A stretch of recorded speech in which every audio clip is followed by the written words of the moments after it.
नमस्कार, news 24 express पर मैं सेजल और आप देख रहे हैं देश और दुनिया की तमाम खबरें। आइए रुक करते हैं हमारी आज की खबरों की ओर।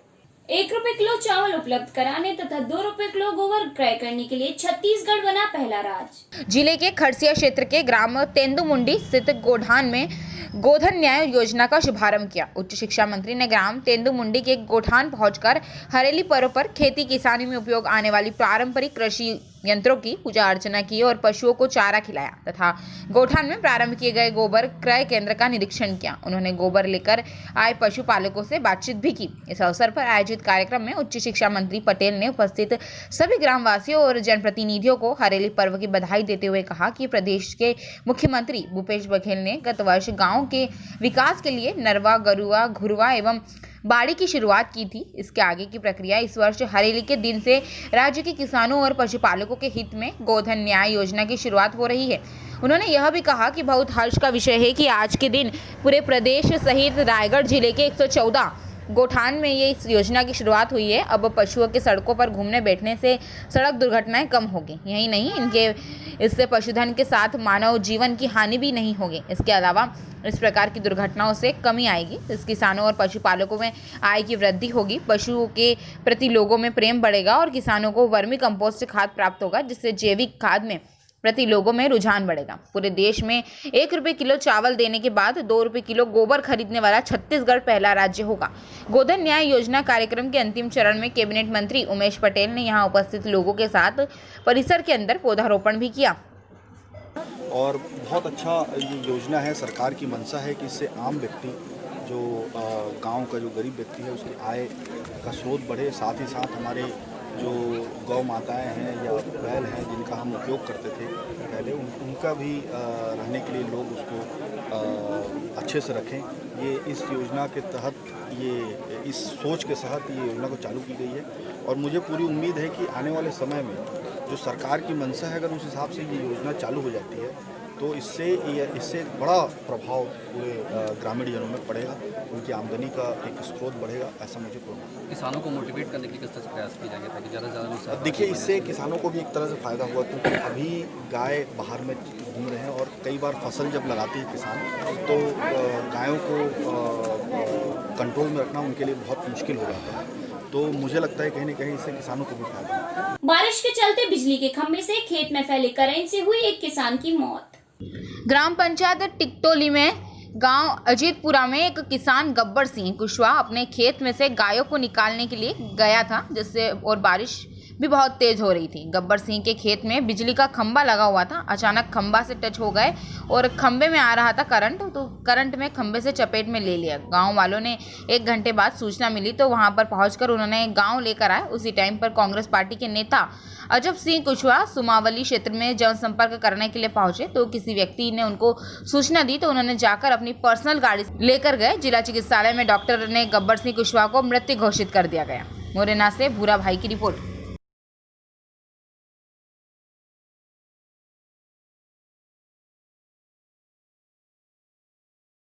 सादुलपुर पुलिस ने नाकाबंदी के दौरान एक क्रेटा कार से 160 ग्राम स्मैक सहित 3 आरोपियों को किया गिरफ्तार। सादुलपुर पुलिस ने नाकाबंदी के दौरान एक क्रेटा कार से 108 ग्राम स्मैक के साथ 3 आरोपियों को गिरफ्तार किया है। थाना अधिकारी गुरु उपेंद्र सिंह ने बताया कि जिला पुलिस अधीक्षक की ओर से जिले में अवैध मादक पदार्थ की तस्करी को रोकने के लिए अभियान चला रखा है। इस अभियान के तहत पुलिस ने शहर में रेलवे स्टेशन के पास एक क्रेटा कार को रोककर गाड़ी में सवार 3 युवकों से पूछताछ की तो 3 युवक घबरा गए। पुलिस ने जब गाड़ी की तलाशी ली तो गाड़ी में स्मैक मिली। पुलिस ने उसी दौरान गाड़ी में सवार सुनील कुमार, रामनिवास अशोक को पुलिस ने गिरफ्तार कर लिया। पुलिस ने बताया कि उक्त आरोपी पूछताछ व स्मैक व चीटा का कारोबार करना बताया है। वह स्मैक व चिट्टा दिल्ली, चित्तौड़गढ़ आदि जगहों से लेकर सिरसा, फतेहाबाद जिले में सप्लाई करना बताया जा रहा है। उक्त व्यक्ति बदमाश पर्वती के बताए जा रहे हैं। ये कल रात को दौरान गश्त एक हरियाणा नंबर की क्रेटा कार थी जो राजगढ़ कस्बे के अंदर स्टेशन रोड पे दुपाई डाउट के आधार पे उसको रोका गया। उसमें 3 लड़के थे, उनकी गतिविधियां संदिग्ध थी। तब उनको चेक किया गया और उनके पास 160 ग्राम स्मैक मिली। ये तीनों लड़के फतेहाबाद जिले के भट्टूकला क्षेत्र के रहने वाले। भिंड ग्वालियर NH पर बाइक सवार बदमाशों ने कट्टा अड़ाकर की 50,000 की लूट।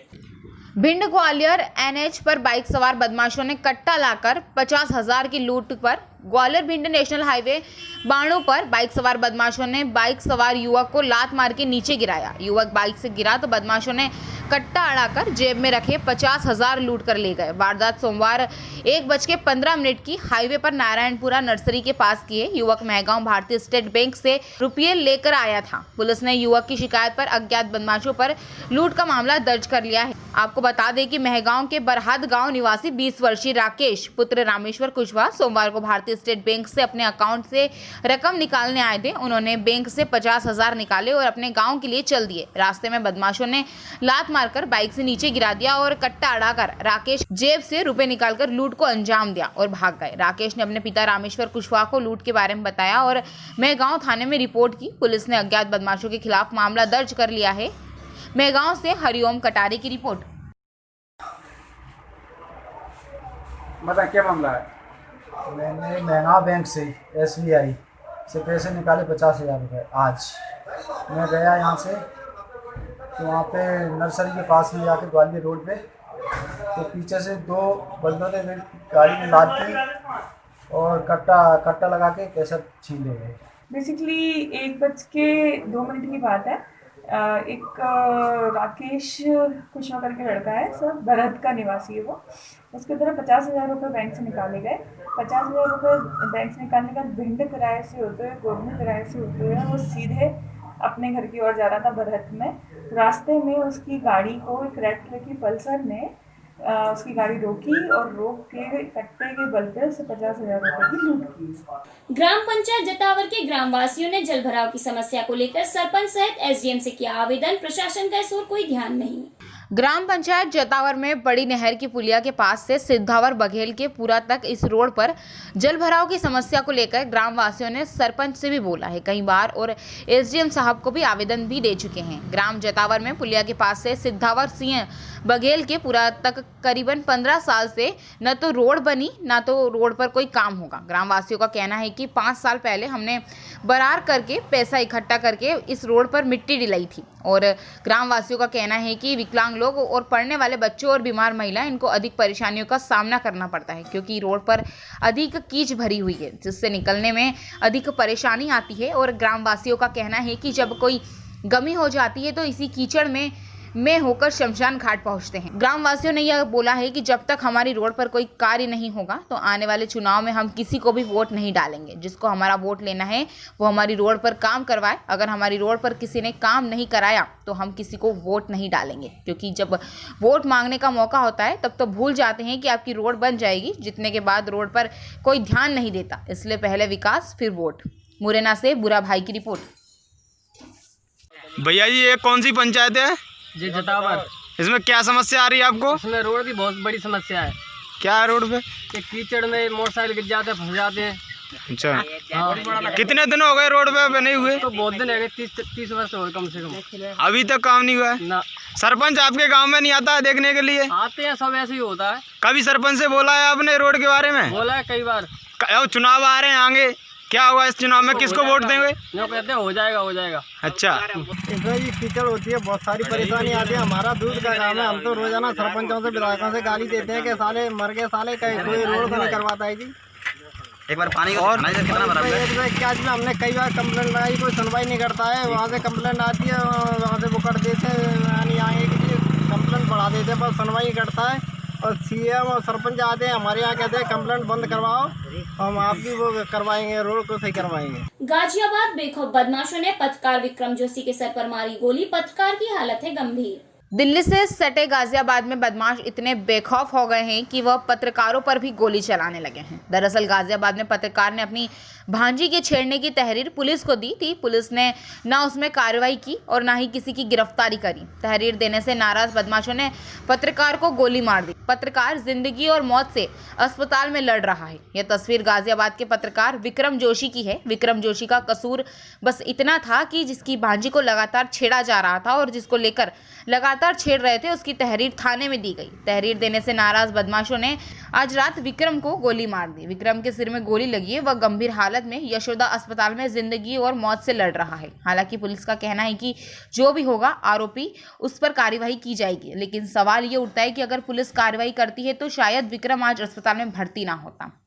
परिजनों का कहना है कि अगर विक्रम की तहरीर पर कार्रवाई की तो आज ये घटना ना होती। विक्रम की भांजी को लगातार छेड़ा जा रहा था और उसके बावजूद भी पुलिस ने न कोई कार्रवाई की न ही की। गौरतलब है कि गाजियाबाद में बदमाश लगातार हावी हो रहे हैं और पुलिस हाथ पर हाथ रखकर बैठी है। अब बदमाश पत्रकारों को भी अपना निशाना बनाने लगे हैं। इसके बाद ऐसा लगता है कि कहीं ना कहीं पुलिस की ही कमजोरी है, जिसके बाद बदमाश अब इतने बेखौफ हो गए हैं कि जो पत्रकारों को भी अपना निशाना बनाने लगे हैं।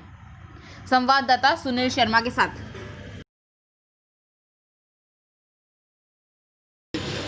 गन शॉट इंजरी से घायल होने की सूचना पुलिस को मिली थी। सूचना पर तत्काल मैं एवं अन्य अधिकारी हम लोग यहाँ पर आए हैं। परिजनों से भी हम लोगों की बात हुई है। इनका नाम विक्रम है, प्रताप विहार कॉलोनी के रहने वाले हैं। जैसा कि समझ में आया है, इनका जो इन्होंने जो परिजन है उन्होंने कुछ पुलिस को सूचनाएं दी हैं। जो लोग हैं जिनके बारे में बता रहे हैं कि इन्होंने जो है ये घटना इनके साथ कारित की है। अभी इतना इन्फॉर्मेशन हमारे पास है, टीमें मेरे द्वारा अभी लगा दी गई हैं और हम जल्दी उनकी धरपकड़ कर लें। ये आदमी मैं जानता नहीं किसी को भी, कौन हैं वो लड़के। उन्होंने एक साथ झुंड मार के गिरा था डबल टंकी के पास, लाला की दुकान के सामने, हलवाई की। अच्छा, हाल की। क्यों मारी गोली? हमारी भांजी है, उसकी कमेंट्स करते थे लोग, हमने विरोध करा उस चक्कर में, वहाँ लड़ाई झगड़ा हुआ। उसके बाद मैं एप्लीकेशन भी दी थाने के अंदर, उस देने के बाद फिर 2-3 दिन बाद गोली मार दी। बढ़ते पानी के कटाव से कई घर हुए बेघर। बायसी अनुमंडल क्षेत्र के आसजा पंचायत में नदी के तेज कटाव से कई घर बेघर हो गए हैं। पूर्व विधायक सैयद रुकनुद्दीन ने बताया कि ग्राम जनता में कनकई नदी के कटाव से पंचायत भवन, उप स्वास्थ्य केंद्र चपेट में है। ग्रामीणों ने बताया कि कई बार हम लोगों ने मुखिया, विधायक, सांसद को कहा है, लेकिन कोई भी सुनने को तैयार नहीं है। अगर हम लोगों की सुनवाई होती तो आज हम लोगों को ऐसा दिन नहीं देखना पड़ता। बस नेता लोगों को वोट चाहिए। गरीब मरता है तो मरने दीजिए। लोगों के घर में पानी गिर जाने से लाखों की क्षति होती है। पीड़ित से पूछने से बताया गया है कि हम मेहनत मजदूरी करके बॉक्स में 70,000 रुपया रखा था गाड़ी खरीदने, जो बॉक्स समेत पानी में बह गया। कुछ जेवरात भी थे जो पानी में बह गए। इतना ही नहीं, खाने का सामान भी नहीं रहा, न बिस्तर रहा न घर। अब हम लोग कैसे रहेंगे? अब कोई सहारा नहीं रहा। पूर्व विधायक सैयद रुकनुद्दीन ने लोगों को आश्वासन देते हुए कहा कि हम लोगों के लिए अनुमंडल से लेकर जिला तक बात किए हैं। जब बहुत जल्द आप लोगों के रहने एवं खाने की व्यवस्था कर दिया जाएगा। जिला अधिकारी, जल संसाधन विभाग और अनुमंडल पदाधिकारी से मांग की कि जनता में नदी कटाव को रोकथाम के लिए तत्काल कार्य किए जाएं। दफ्तर से और पहले अंदर ही अंदर ये काट देता है और 2 घर भी गिर गया है। सोने वाला घर 2 गिर गया है। किसका घर गिरा है? एक मस्जिद का गिरा है और एक हबीब का गिरा है। और इससे दक्षिण वाला जो है, इससे पहले भी उसका सेवा साहब को भी दिया गया, डीएम साहब को भी कंप्लेंट दिया गया, लेकिन इसका अभी तक कोई सुनवाई नहीं हो पा रहा है। और ये जो ये है आंगनबाड़ी केंद्र भी ये अंदर में घुस गया है, लेकिन कोई इसका सुनवाई नहीं हो रहा है। और अभी जो है स्वास्थ्य केंद्र भी है, वो भी अभी उसका निकट में है। अब इसके लिए कुछ उपाय नहीं हो पा रहा है। और अगर बंडाल बांध दिया जाता तो अब तक ये मामला नहीं रहता। वहाँ के ग्रामीणों को बुलाने में देखा कि कनकई नदी के ढाल से वहाँ बीच में कटाव हो रहा है। प्रशासन के निष्क्रिय रहने की वजह से उन लोगों को सरकारी कोई भी लाभ नहीं मिल पाया था। मैंने वहाँ से स्थानीय अंचल अधिकारी को और आपदा विभाग के स्कूल चीफ को और एसडीओ को कहा। उन्होंने अपना संबंधित कर्मचारी सीआई वगैरह को भेजा। सरकारी लाभ के लिए उन लोग की सूची बनी और वहाँ का चूँकि स्वास्थ्य केंद्र और पंचायत भवन भी इस कटाव के जद में है। अगर वहाँ शीघ्र प्रशासनिक कोई व्यवस्था नहीं हुई तो मुझे लगता है कि पंचायत भवन भी और सरकारी जो स्वास्थ्य केंद्र है वो भी कटकर नदी में विलीन हो जाएगा। के पास गए, जिला परिषद के पास गए, मैंने कोई मुखिया नंबर कोई सुनवाई नहीं कर रहा है। बार दे रहे हैं, कोई लोग आकर के अभी नहीं पहुँचा। कितने परिवार से आप यहाँ रहते हैं? हम लोग आप कितने परिवार से यहाँ पर? हम लोग 10 परिवार हैं। कमाने वाला कौन कितना है? कोई नहीं है। दो लड़का है तो शादीशुदा करके अलग है। कितना घर पानी में बह गया आप लोगों का? 3 घर। कितना साल से बह रहा पानी में? 2017 से। और अभी कितना घर बचा आप लोगों का? अभी मात्र एक ही घर बचा है, वो को गारंटी नहीं है। अच्छा, इसका सूचना किसी मुखिया विधायक सब किसी को दिए, मुखिया को दिए, विधायक को दिए, कोर्ट में दिए, ईडीओ को, बीडीओ को, मैंने कोई सुनवाई नहीं किया है जी। अभी तक कोई छानबीन नहीं किया है, न कुछ हम लोग को मिला है, न कुछ कोई सुनवाई करता। मध्य प्रदेश के ग्वालियर शहर में प्रशासन की ओर से लॉकडाउन घोषित कर दिया गया है। मध्य प्रदेश के ग्वालियर शहर में जिला प्रशासन की ओर से ग्वालियर शहर को लॉकडाउन घोषित कर दिया गया है, पर आमजन की समस्याओं को देखते हुए जिला प्रशासन की ओर से आवश्यक सेवाओं की रियायत दी गई है। साथ ही जिला प्रशासन एवं पुलिस प्रशासन की ओर से आमजन को जागरूक भी किया जा रहा है कि जिससे कोरोना वायरस से बचाव हो सके। पर ग्वालियर के मुरार सब्जी मंडी से जब हमारे न्यूज़ 24 एक्सप्रेस के संवाददाता सागर शर्मा ने जाकर देखा तो नज़ारा कुछ अलग ही था। कोई भी सब्जी का कारोबारी हॉट ठेला वाला न तो मास्क पहने नजर आया, न ही उसके पास सैनिटाइजर था। साथ ही सोशल डिस्टेंसिंग की जमकर धज्जियां उड़ाई जा रही थी। जब हमारे द्वारा सब्जी वालों से पूछताछ किया गया कि मास्क और सैनिटाइजर आपके पास क्यों नहीं है, तो उन्होंने बोला कि इसकी कोई आवश्यकता हमें नहीं है। अब देखना होगा कि जिला प्रशासन एवं पुलिस प्रशासन की ओर से मुरार सब्जी मंडी में दुकानदारों पर क्या कार्यवाही करते हैं। ग्वालियर से संवाददाता सागर शर्मा के साथ कैमरामैन मुकेश जैन की रिपोर्ट। जामताड़ा मंडल कारा से मुकुट निकालकर शहर का किया गया परिक्रमा। जामताड़ा मंडल कारा में 15 सालों से प्रत्येक सोमवार को मुकुट निकालकर शहर का परिक्रमा किया जाता है। काशी भंडारी के द्वारा आकांत का फूल लाकर के दियों को दिया जाता है और कैदियों के द्वारा बाबा भोले का मुकुट का निर्माण किया जाता है और उस मुकुट को जामताड़ा मंडल कारा से निकालकर चंचला मंदिर अवस्थित शिव मंदिर पर लाया जाता है, जिसके बाद मंदिर में पूजा अर्चना की जाती है। लेकिन कोविड-19 के बढ़ते प्रसार को देखते हुए उत्साह नहीं देखा जा रहा। तीसरी सोमवारी को सादगी भाव से जामताड़ा मंडल कारा से बाबा भोले का मुकुट निकाला गया और जामताड़ा शहर का परिक्रमा करते हुए चंचला मंदिर पहुंचे।